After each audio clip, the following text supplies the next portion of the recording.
My name is Jerm. This is Jerm Warfare, the battle of ideas. Michael Tellinger, thank you for joining me in the trenches.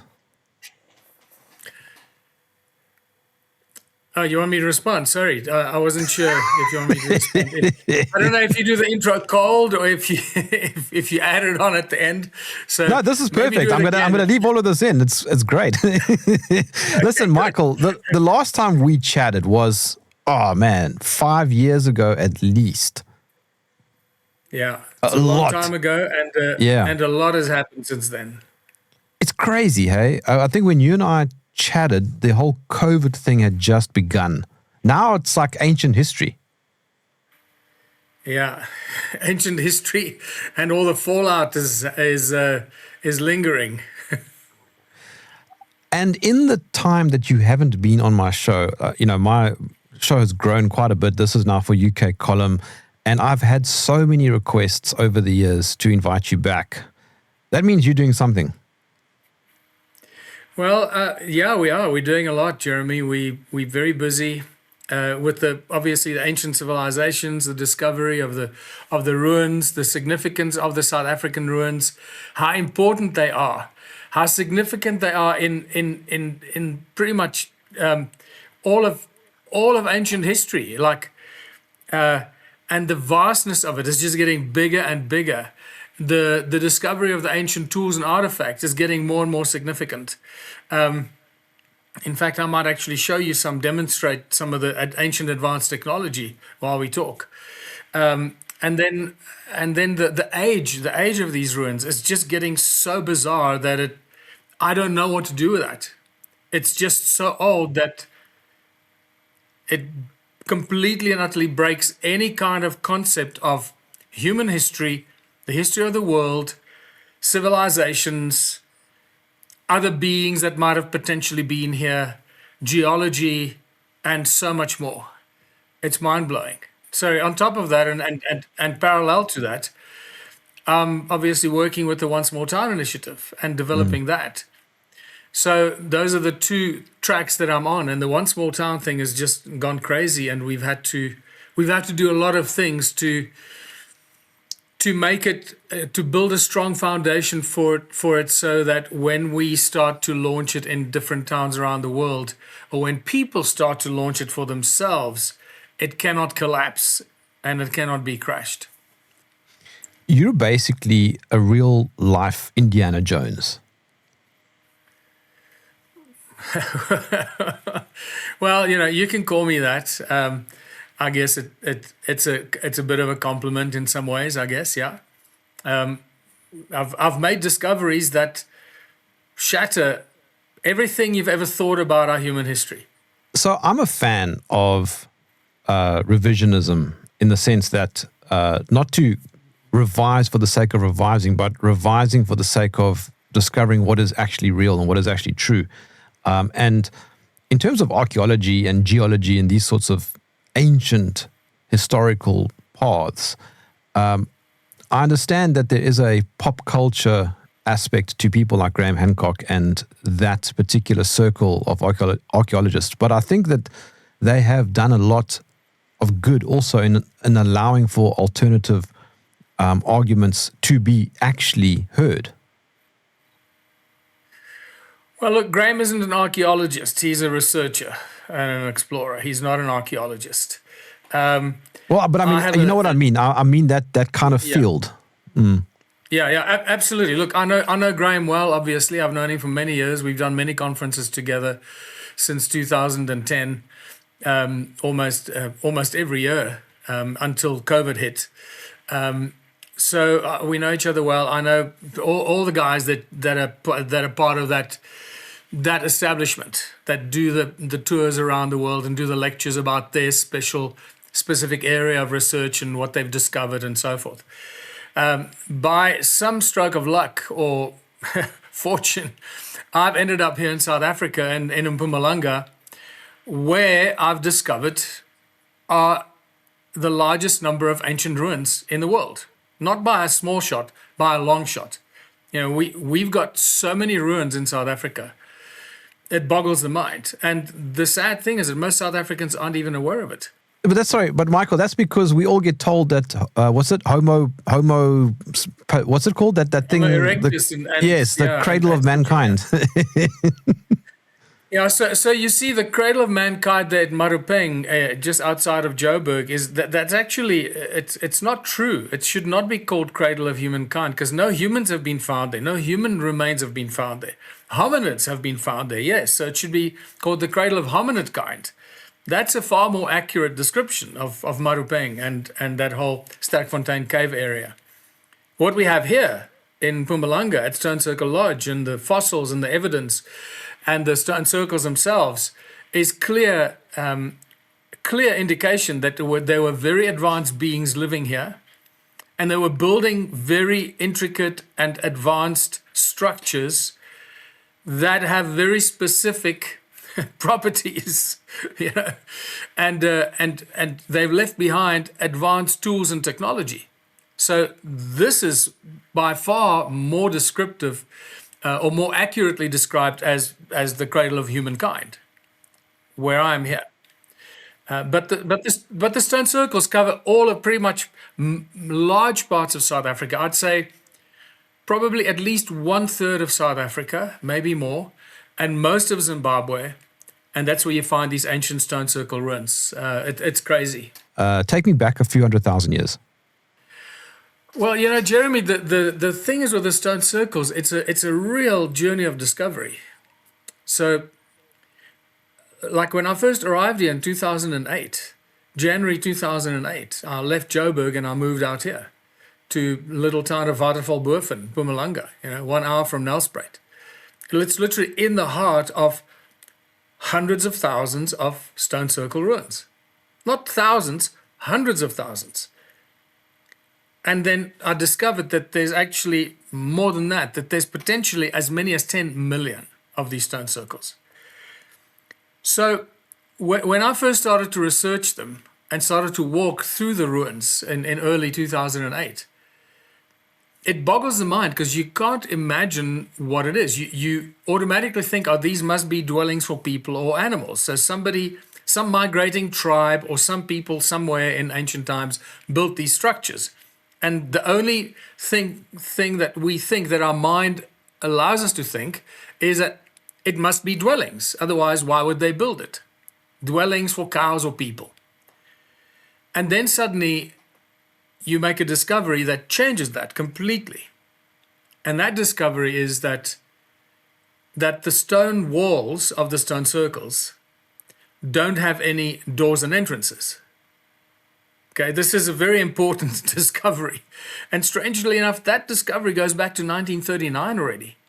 The Bloemfontein University and Bloemfontein Museum did a survey here outside of Watervalboven in 1939, where they determined that the original structures have no doors and entrances. And that changes everything. It means they were not built as dwellings for people or cows. Okay, now that, you can just imagine, that scrambles everything. Well, what the hell are we dealing with here? And then 2 years later, 2010, by accident, completely by accident, and many of these discoveries actually happen by accident. You don't go out and say, today we're going to discover this, You just go out and you walk around and you look and you pay attention and you absorb and you film and you photograph, and sometimes you don't see it while you're there. Sometimes you come back and you go through your pictures and videos and you go, what the hell was that? Where was that? And then you go, oh my God, I got to go back there and look at that again. And you make discoveries by accident.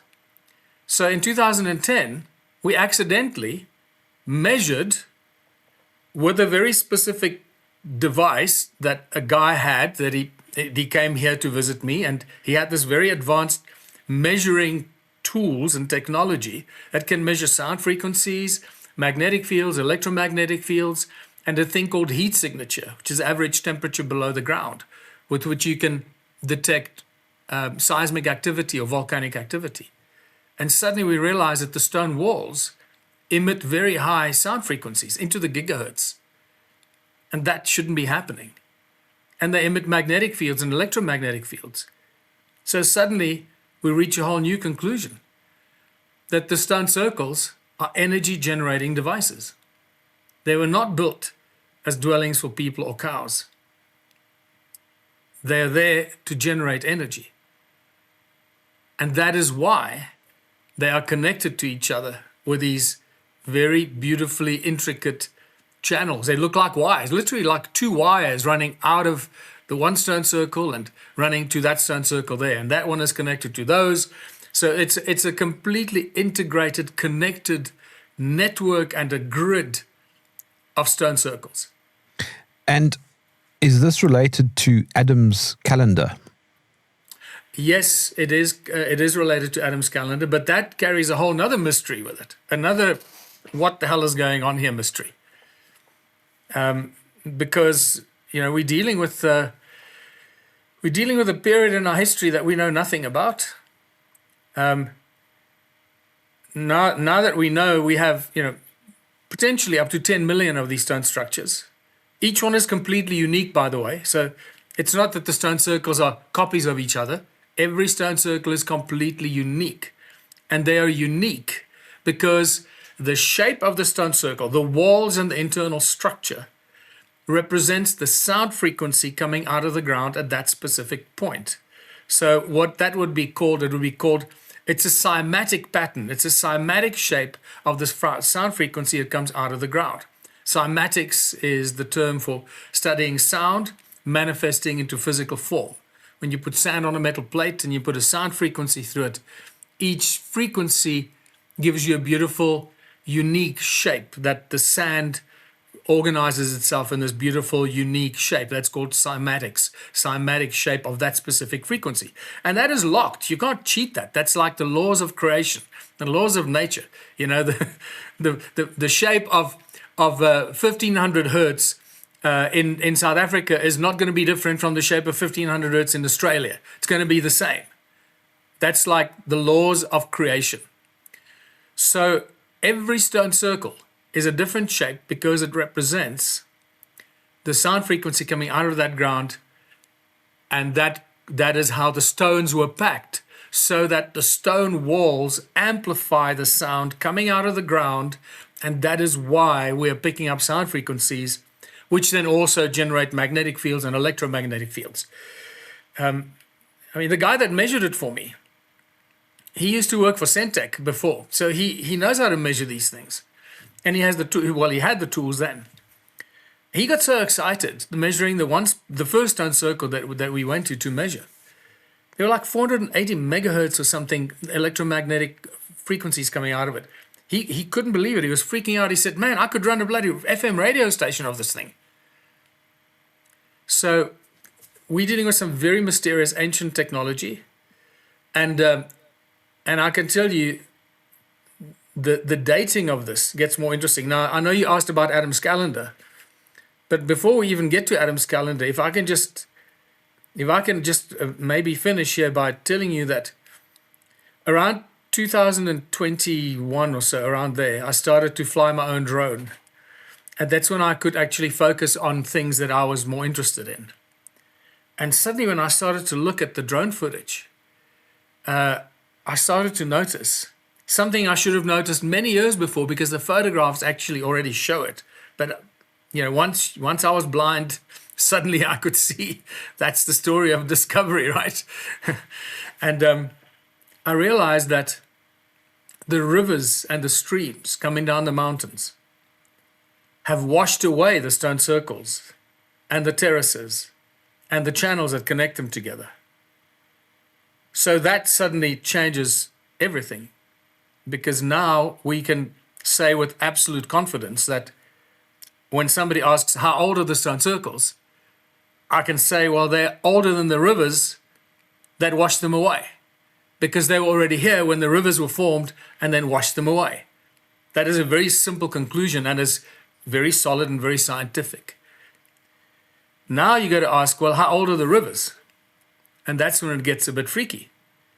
And that's when I said up front, I don't quite know what to do with this information right now, because it gets so bizarre. The Komati River, the Komati River, sorry, Jeremy, the Komati River is estimated to be more than 1 billion years old. And yet the Kamachi River has washed away the stone circles and terraces. So just digest that for a little while. What do you do with that information? Yeah, so the Adams calendar question is obviously linked to the greater talking point here that you're discussing an advanced civilization, advanced technology that all seems to be connected to this web. How big, on average, are these circles? The circles vary from small to about 5 meters across, sometimes even smaller, to the largest one is about 150 meters across. But the average size, I would say, is probably about 20 to 50 meters across. That's the sort of average size. But because they're clustered together, they vary in size. So it's like, because they represent the sound frequencies coming out of the ground to generate energy, it's like looking at it's like taking a cross section of foam, right? And now suddenly you got all these different bigger bubbles and smaller bubbles and so forth. And except they separated, but they connected with these channels that look like wires connecting them to each other.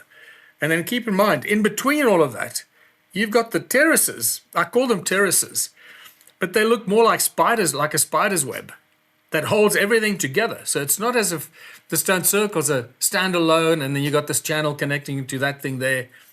In between is this intricate network of what could only be described as like a spider's web. When it comes down a mountain, it looks like terraces. But when you look at it from the top, from aerial perspective, it actually looks more like a spider's web. And that's what holds everything together. So you've got a giant energy generating grid that generates a huge amount of energy. And thrown into that are magnetron-shaped ruins, like magnetrons that you find in microwaves, right? That generate all the energy in microwaves. Giant magnetron-shaped ruins that are 30 to 50 meters in diameter. They were clearly generating more energy than the standard kind of standard cymatic-shaped ruins. And these magnetron ruins structures were created to maybe be like boosters or amplifiers to put more energy into that grid. That's the only thing that I can conclude from a basic scientific electronic perspective. This is linked to the Anunnaki, right? Yeah, a lot of this is linked to the Anunnaki. Now, obviously, I'm aware of Zecharia Sitchin. I've read all these books, and obviously I was intrigued by that. And the fact that we now have hundreds of thousands of Sumerian clay tablets that have been translated, and much of what he said has turned out to be true. Well, the translations that he used were actually also done by other translators and scholars, not just him. And so there's some standard translations that are well accepted and so forth. And it talks about the Anunna gods, the Anunna who then became the Anunnaki in later tablets. I think they were in Akkadian tablets, they were referred to as the Anunnaki. And in essence, it's the Anunna gods under the leadership of Enki and Enlil and what they did on Earth and their quest for gold and so forth. And you can't get away from it. Much of this activity here can be directly connected to the activity of the Anunnaki. In ancient times, we're going back 300,000 years and more and further back in time. And sometimes, it can go even back 1 million years or so. It can go back millions of years. And this is where it gets really amazing and wild because the timelines are so vast. Longer than anything else that you encounter in any ancient sites on Earth. And the Anunnaki gold mines, I can keep you busy for an hour just talking to you about the ancient gold mines and bizarre things that have been found in existing ancient gold mines and accidental discoveries of ancient tunnels and ancient gold mines and shafts and gold oozing out of the walls gold that moves like thick, slow-moving jelly oozing out of the walls of tunnels and caverns that have been found. It's wild, man. It's wild. And David Icke also speaks about this, and this is in your book, Slave Species of God. Look, I don't talk about the stone circles in Slave Species of God because I didn't discover them. I only discovered the stone circles after I released Slave Species of God.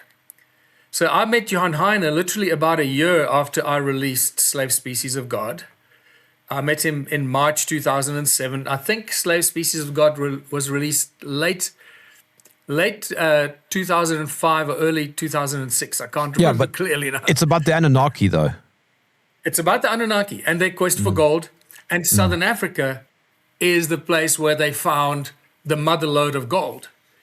So one of the conclusions that I'm reaching is that a lot of this activity can be linked to the Anunnaki and Enki's quest and activity for the gold mines, gold mining, and keep in mind that this is Great Zimbabwe as part of this, right? Great Zimbabwe is part of the stone circles, and that's a whole other mystery. Maybe we'll come back to Great Zimbabwe and the conical tower, because that connects to the cone-shaped tools that I've discovered, the cone-shaped tools on the Taurus stones and the ancient advanced technology, like the Taurus stones, like this. These are the Taurus stones I'm referring to.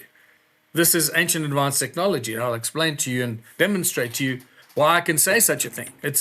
In fact, this is one of the biggest discoveries in advanced technology that's probably made in the last 100 years. And it's bizarre that no one else is aware of it. Well, those that watch my videos are aware of it. So the gold, the Anunnaki, the stone circles, Adam's calendar, all connected.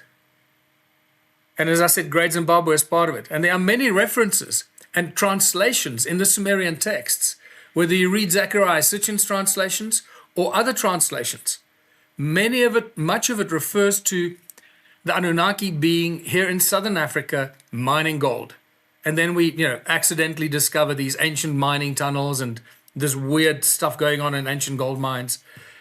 And just so happens that Adam's calendar, which is now, everything points to Adam's calendar as being Enki's calendar, that Enki built it some 300,000 years ago. And that entire Barberton crater, which is surrounded by gold mines. Just let that sink in, right? So here's Enki's calendar built on the edge, on the top of the mountain, looking down at the Barberton impact crater, which is apparently 3 billion years old. And there's obviously the Sheba gold mine on the other side, directly opposite Adam's calendar. And now there are 4 other gold mines in that ridge as well. And on this side, right where Adam's calendar is, there's the old Kaapse gold mine. That's what sparked the gold rush there in 1884. And then there are at least another 10 other gold mining claims from the late 1800s of where people wanted to start gold mines. There's one 10 meters away from Adam's calendar, or Enki's calendar, if you want to call it that.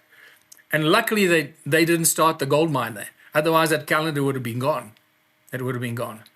So just to make sure that I'm following, so the Anunnaki, which were a race of beings in the Sumerian texts, they came to Earth, genetically engineered Homo sapiens as a slave species for mining activities. And these circles are part of the energy harvesting network. Possibly. The stone circles seem to be a lot older than that. And this is why it's getting more and more freaky.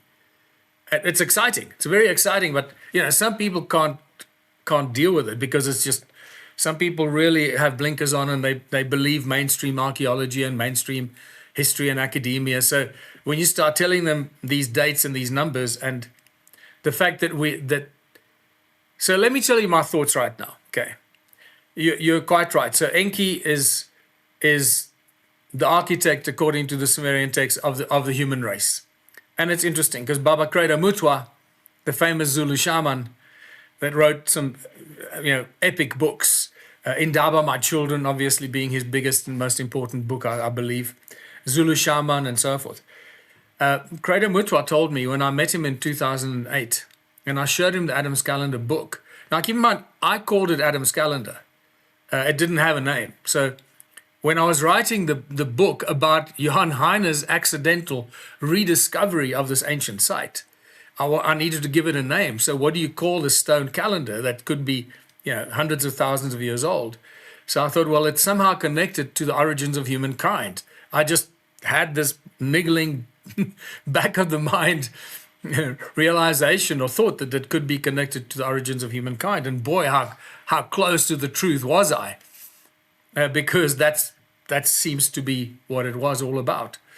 And I called it, who's the first human? First human was Adam, so I called it Adam's calendar.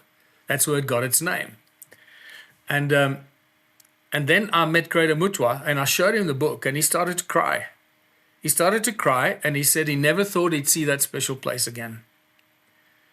And then he told me all about it, how he was initiated there in 1937 as a young shaman, and the rituals and the ceremonies that they used to hold there, and lots of other stuff. And then he said it is known in Zulu shamanic traditions as Inzalo Yelanga, which means birthplace of the sun, and it is known by the Zulu shamans as the place where humanity was created by the gods to be the slaves in the gold mines. These are Creator Mutwa's words, not my words. I was thinking the same kind of thing because of all the evidence and research and writings and translations that I was working with. So when Creator told me that, it was literally like, wow, that's what I was thinking, You can't make this stuff up. Now, how does this link to Zimbabwe? This is where I've got to first come back to the tools. So Great Zimbabwe has this, it's famous for the fat walls, and then the biggest, sort of the main attraction inside of Great Zimbabwe, inside the big outside walls, is the conical tower. The conical tower that when they first discovered it, they started to break it off at the top. So they broke the tip off, but it was when they found it, it was intact. They thought it was filled with gold. They thought it might be gold in it. So to understand this more deeply and how this is all part of this energy generating network and machinery that was built here by the Anunnaki.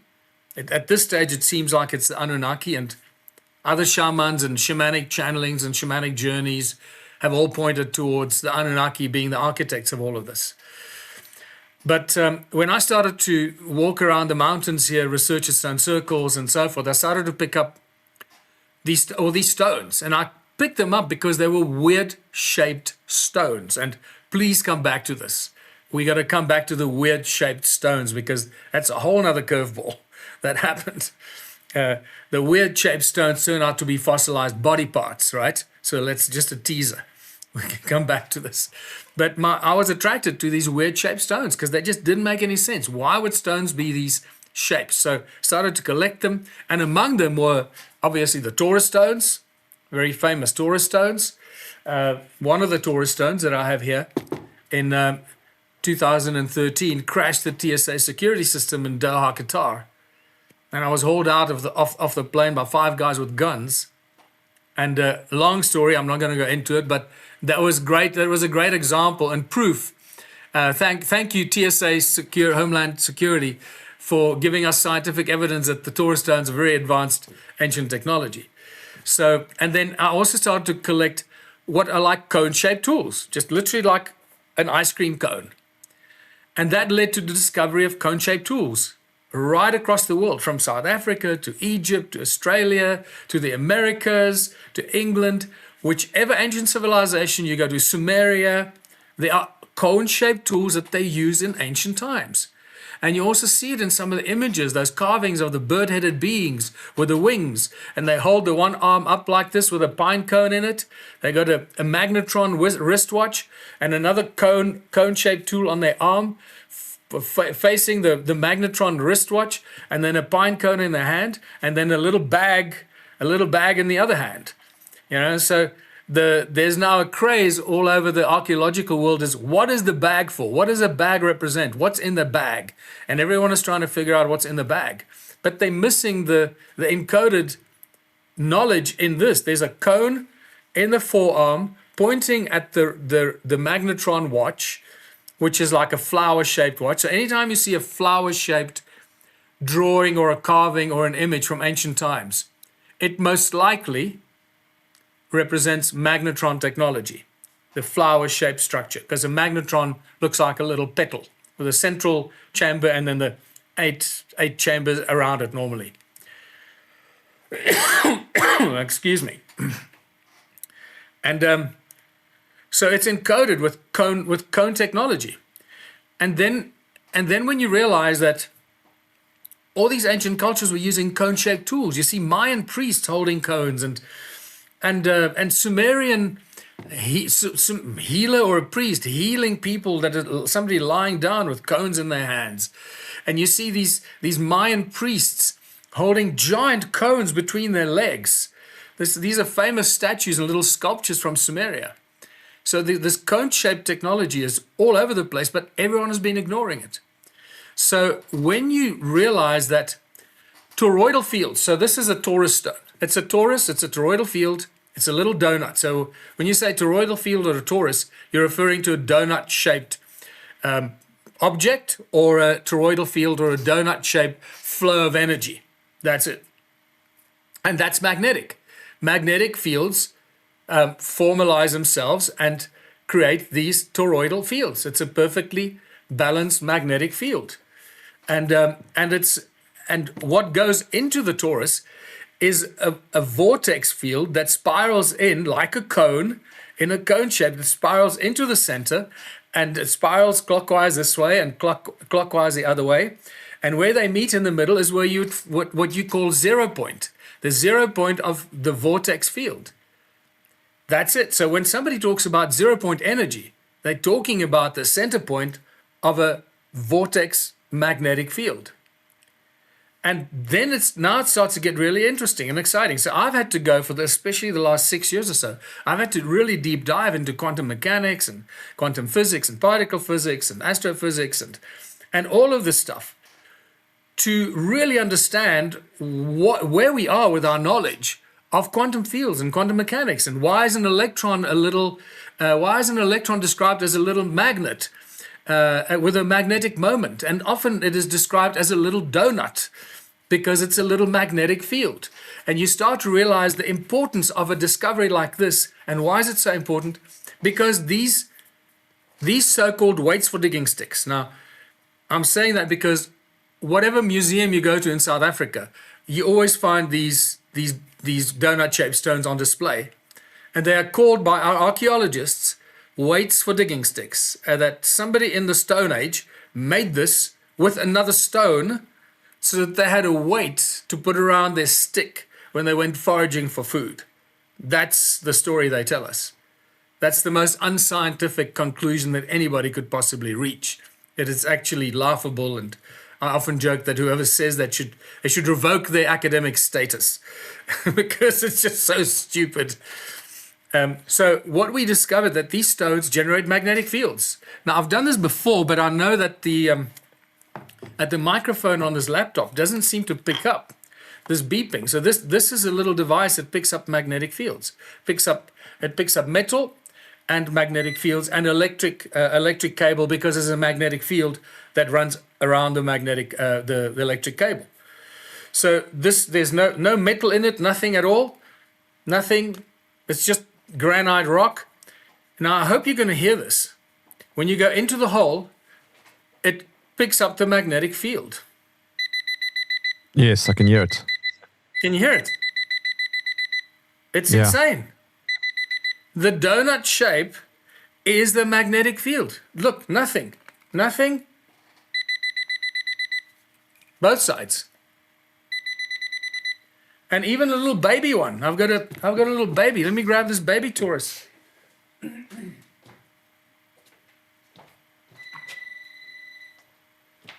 I've got this little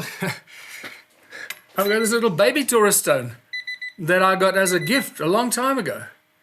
Even this, look, there's no metal in it, nothing, it's just stone. But when you go into it, can you hear it? Yeah. It's a magnetic field generating device. That's what it is.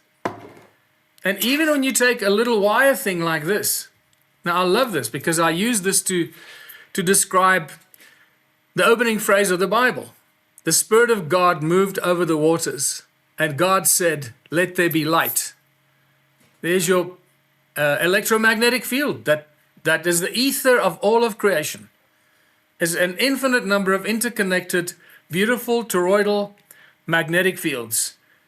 And just imagine an infinite number of these small ones, little ones, and they like Russian dolls. They fit smaller ones and smaller ones into it, and bigger ones and bigger ones. So you can go inwards and outwards infinitely. It never ends. This feeds into the idea of free energy. This is exactly what it is. I've just shown you an energy generating device. What I don't have here, but it's on my website, when you photograph this with a thermal imaging camera, the one side is cold, like a bluish color, and the other side is hot, red hot. It generates energy from the one side to the other. So you could describe this as an electron. This is a tiny little electron, if you squeeze it down. And because from the one side, it'll be negatively charged because it's pushing energy that way. And on this side, if you measure it, it'll be the positron. So that's how they describe electrons. Electron is exactly the same as a positron. If you measure it from the one side, it's a positron. From the other side, it's an electron. So there are so many breakthrough discoveries that happen because of this. It's insane. We have an energy generating device. Now we got to figure out how to use them. But what's even more interesting is this little electromagnetic device, you can see this is a flower of life if you look at it from this angle. So you start seeing the interconnectedness of sacred geometry and magnetic fields and toroidal fields. It's all interconnected. And that's how you must imagine the universe and the ether of the universe that holds everything together. Now, when you try and, this is a non-conductive metal. I think that's tungsten.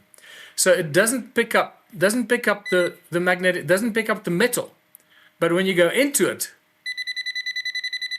can you hear it? Yeah.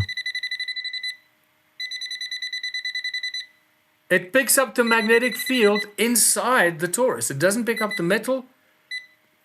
Doesn't pick up the metal, but the magnetic field that is created by the toroidal shape. This is breakthrough discovery, this stuff. So now, you said I must remind you about the bones. The bones, yes.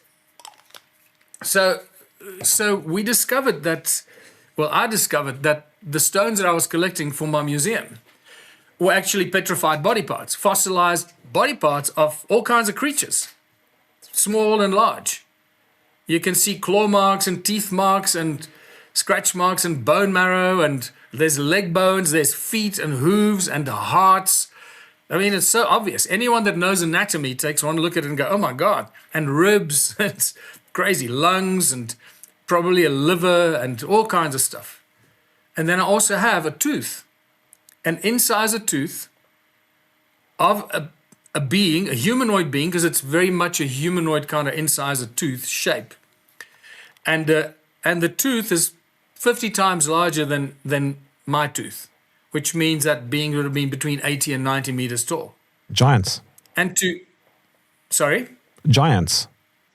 Giants, yeah. We have evidence of giants. I have a tooth of a giant. And to complement that, I have the front part, this little part of a small toe of a giant, also about 80 to 90 meters tall. Could be from the same species of giant, maybe even the same one. And it's just crazy. So we've got evidence of Anunnaki activity. We've got evidence of ancient gold mines. We got Adam's calendar, which is where humanity was created by the Anunnaki. The Adamu race, the Adamu was created by the Anunnaki as the Sumerian tablets. They call the first human created by the Anunnaki Adamu. Like, it's not a coincidence. And then we have giants. So now we have Nephilim. giants here. No, I was gonna say Nephilim. Nephilim. I think the Nephilim may have not been as big as these guys, because there were many sizes of giants. Like we got the giant footprint not far from here. The giant footprint that just it's a really a must-see place. Anyone in South Africa should come and see the giant footprint, just to blow your mind. There's a 10-meter giant that stepped in this, what would have been soft like concrete kind of sludge, and then it hardened and left behind a footprint, 10 meter tall. So they're different sizes of giants. And even in, when you read the Bible, and all ancient texts obviously talk about the giants. So anyone that still thinks that the giants are just mythology, it's just, sorry, dude, you're reading the wrong history books. Get with the program, really. Wake up, smell the coffee, get with the program, and realize what's going on here. And there were many sizes of these giants, like the Anunnaki seem to have been from maybe like 3 meters to 5 meters tall. Then there were the 10 meter ones, like the giant footprint. Then there were like the 40 meter giants. And then the 90 meter giants that I've got the tooth and the front part of a finger, a little finger. And then the 300 meter giants. And I have some bones in the field on the mountains around here that are like boneheads and knuckles of what could be like a 300 meter giant.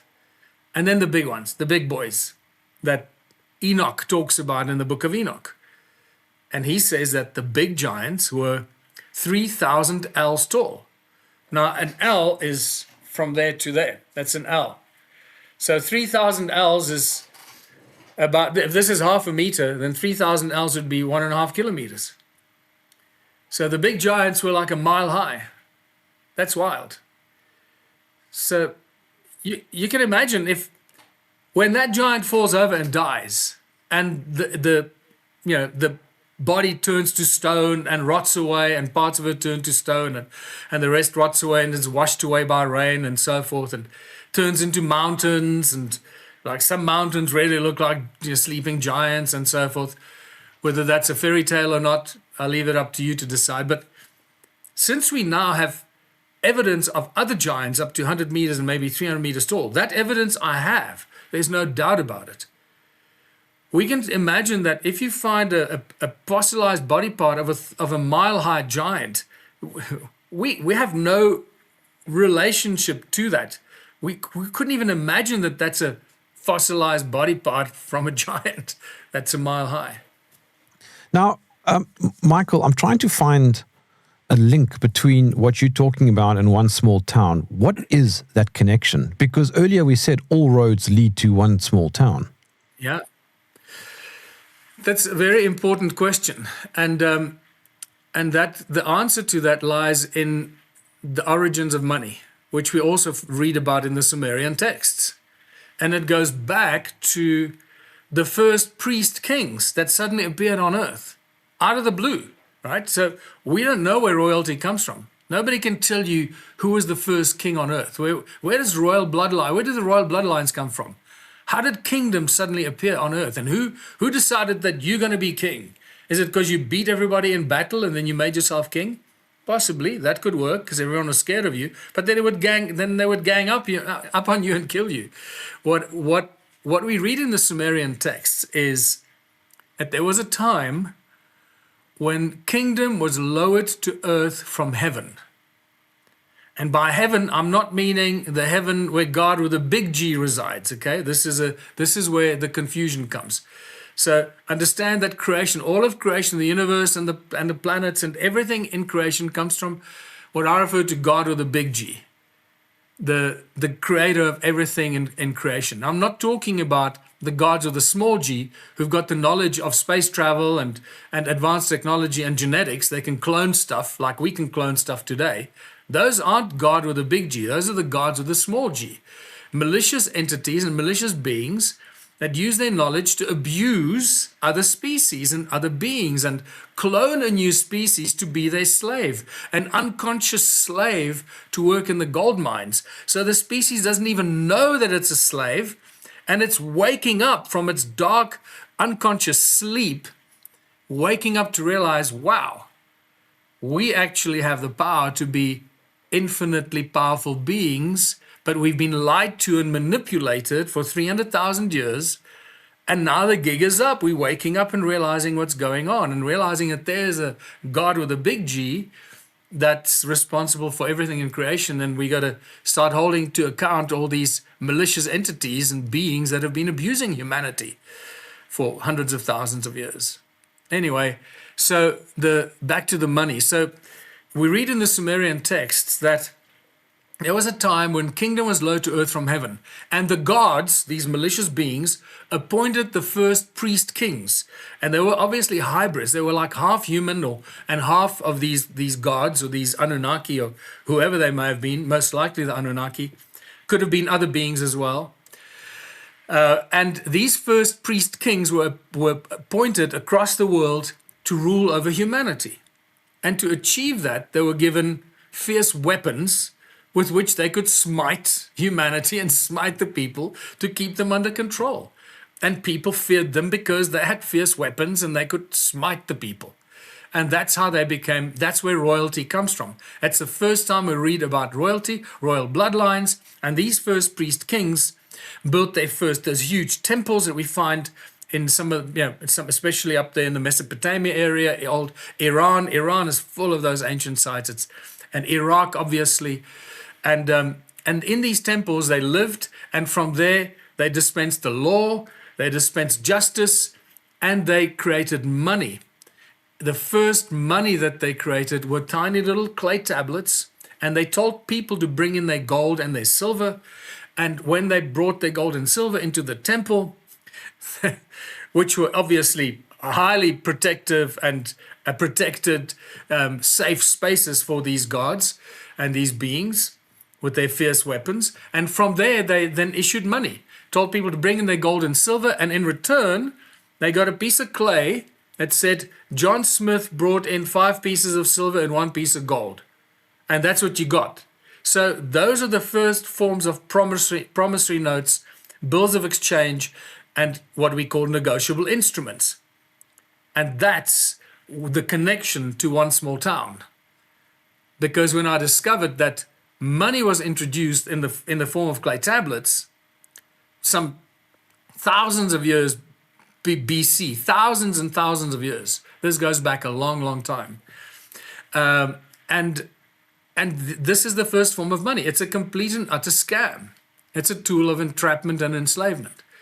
I realized that we're screwed. And that's when I started to think about how do we get out of the money system without fighting it, because you can't fight it. It controls everything, controls the governments, it controls our legal systems, controls the police forces. All the big corporations in the world are controlled by money because that's what they do. They're there to earn money.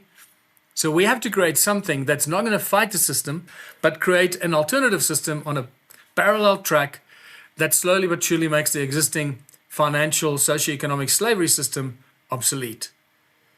And some people struggle with that. So is that One Small Town? I mean, so for those who don't know what One Small Town is, what is it? One Small Town is us realizing that we will never have freedom, we will never have sovereignty, we'll never be out of debt, we'll never have complete control over our destiny if we continue using the current socioeconomic system that we grew up in. We need to create something new. So the way we do it is by choosing to work together, to cooperate and collaborate, to start community projects and community businesses to fix our towns that are broken beyond belief, and start our own businesses that we own collectively as a community. And this is what I call contributionism. It's not socialism, it's not capitalism, it's not fascism, it's not communism, it's none of the other isms. It's a whole new different ism. It's called contributionism, where we choose to contribute towards the well-being of our community. And we start whatever we need to do to make our towns and ourselves prosperous and abundant, to create prosperity and abundance on every possible level, starting with food security, growing as much food as we can for ourselves. And then the surplus we can export and sell, generate profits. So we still use the financial systems to make profit within our businesses that we are the owners of, and then whatever we don't need for ourselves, we sell and we make profit from. And that money we keep reinvesting the profits back into our town, back into more businesses, more projects, so that we start creating a vast foundation for prosperity and abundance. So it's a lot of network it is on the One Small. Sorry. So it's a network that feeds itself. It's a network that feeds itself, and it's completely voluntary. And we can start this in a small town anywhere and grow it because people want change. Doesn't matter where you go, which country you are. People are sick and tired of the slavery, sick and tired of working like slaves, sick and tired of not knowing how it's going to end. Because the trajectory we're on right now does not have a happy ending. It does not end well. Just, larger corporations swallowing up everything, Walmart coming into town, closing all the businesses down. It's a mess. Everything that we hold dear is being destroyed by money and by greed and large corporations, instead of us doing things for ourselves so that it creates a strong foundation for happiness, for joy, for beautiful lives. Everything gets destroyed by the greed for money. And the whole thing is based on we choose to contribute our time, and it's based on we contribute 3 hours a week. Now start with 3 hours a week. Everybody's got 3 hours a week. Now imagine if you live in a town of 10,000 people, and everyone contributes 3 hours a week. That's 10,000 hours of free labor. Sorry, 10,000. That's 30,000. 30,000 hours of free labor a week. Do you know what we can do with 30,000 hours? Because we choose to contribute that time towards fixing our town and working in a shoe factory or a dairy or a bakery or a laptop factory or a fridge factory or who knows what. We choose what businesses we want to start. No one is telling us what to do. And this also avoids large companies coming into our town, setting up a factory, creating 200 jobs, and then 5 years or 10 years later, they say, okay, we've had enough. We're closing the business down. Now suddenly 500 members of your community are out of a job. That's how they destroy small towns. So that can never happen again, because all these businesses will be started by us, and we choose what we're going to do for ourselves. So that's in a nutshell a very simple description of what it is. But to make that happen, I just want to make sure I'm following, because you were talking about greed and money, but you were actually targeting the banking system, not necessarily money itself. No, we still need to use money, whether it's rands or pounds or dollars or euros. We still need that to set up our businesses and to have them funded, because we may not be able to fund it ourselves. We might have to get outside funders, outside funders can only ever get 30% of the business that they fund, because we, the community, will do the labor. We're the labor force that'll work for free because we own 60% of that business. Right, 10% is held for the office, the one small town office, so the office can operate and we can manage everything in our town.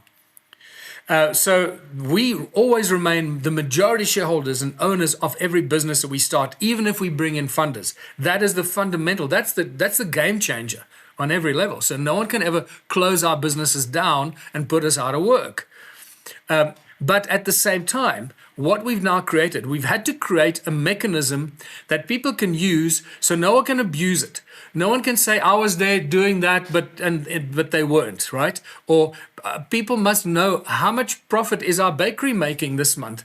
How much profit is going to be distributed to our members from the laptop factory and so forth. So we realized in 2022 that we have to create a blockchain and a system that every community can use on every level for transparency, for accuracy, for investor security, for distribution of the profits, for making sure that if I arrive to pick up rubbish in one of the community projects, or I arrive at another project, standing guard somewhere, or clearing our graveyards, or cooking food for the orphans, whatever projects or businesses we have, I come to contribute voluntarily my 3 hours.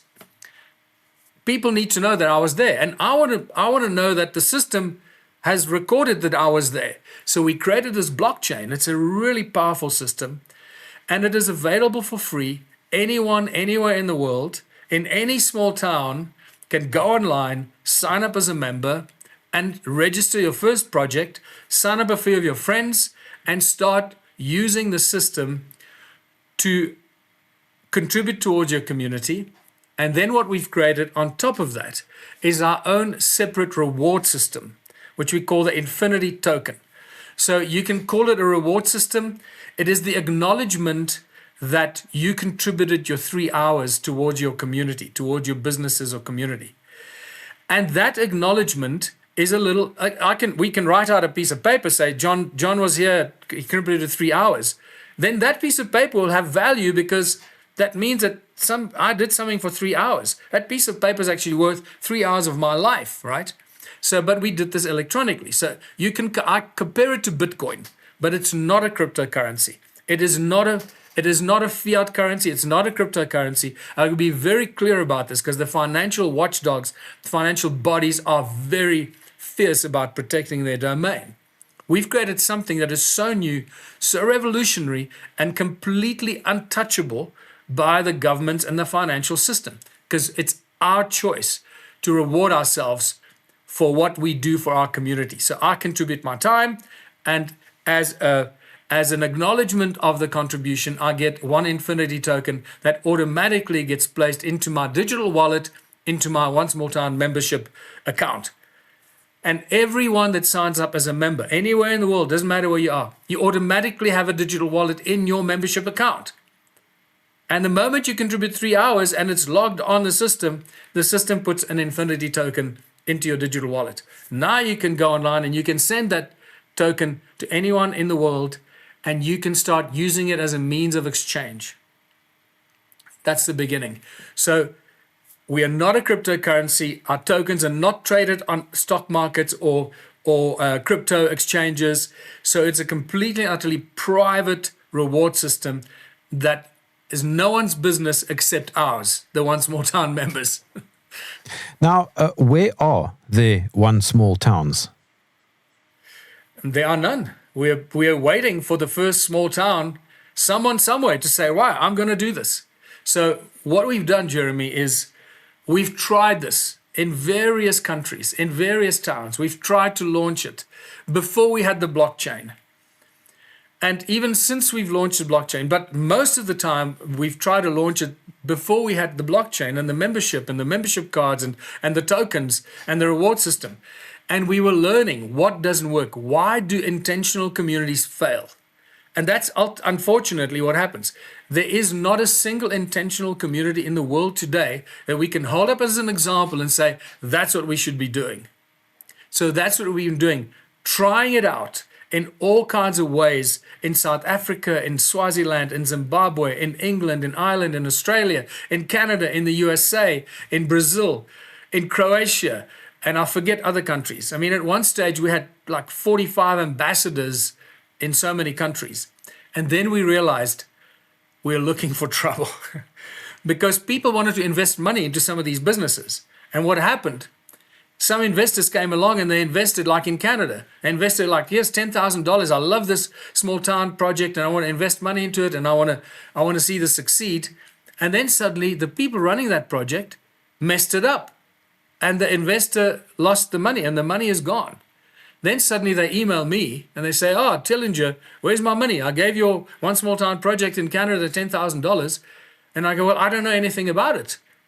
Tell me more. How did you give them $10,000? Who did you give it to? And so forth. And I realized, oh my God, this is a ticking time bomb. If this happens, suddenly I'm going to get a bad name and people are going to think that I'm a bloody con artist. And so that's when we stopped all the ambassadors and we started to build a blockchain so that this can't happen. There's a system, accountability, reporting, structure, distribution, how much profit are we making?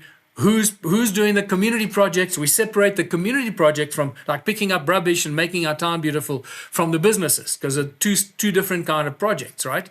The one needs accounting and accountants and business plans and banking.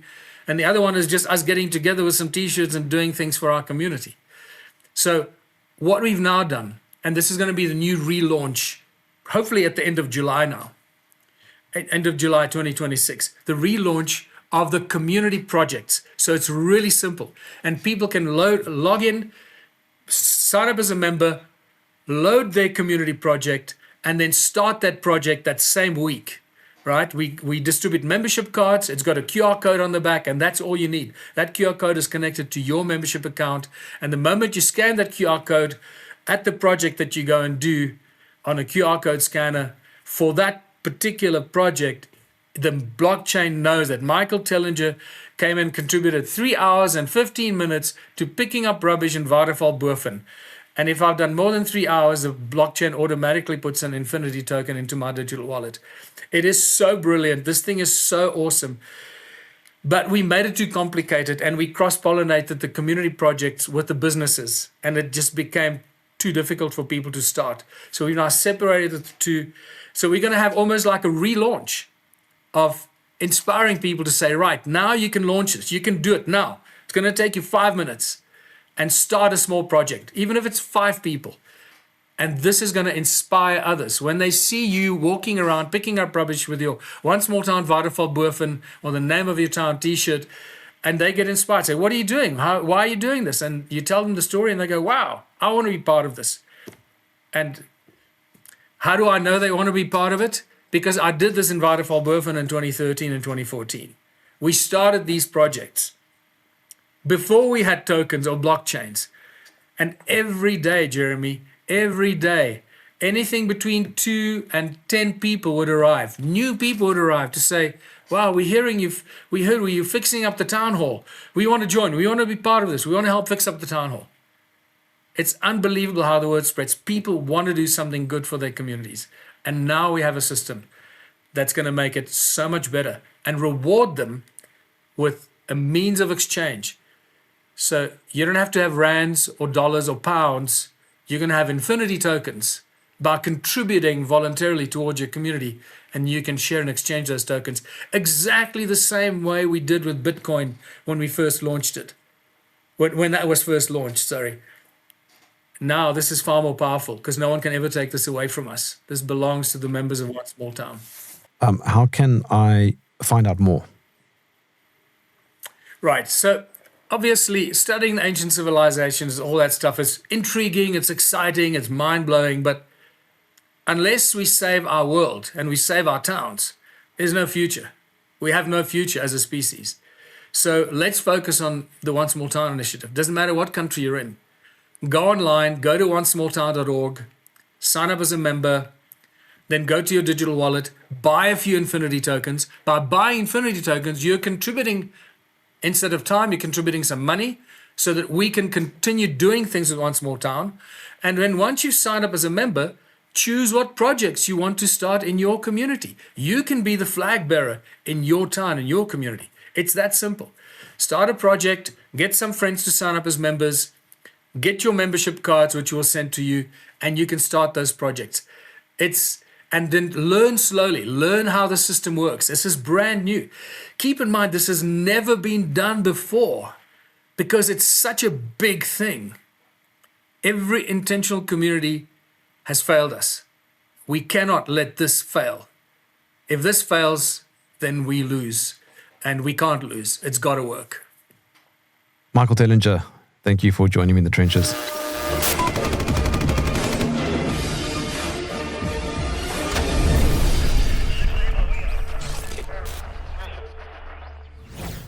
Thank you for watching to the end of this video. If you got value from it, consider joining as a channel member, which directly supports what we do here. The link is right below. And if you're hungry for more, here are 2 more videos for you, and we'll see you in the next one.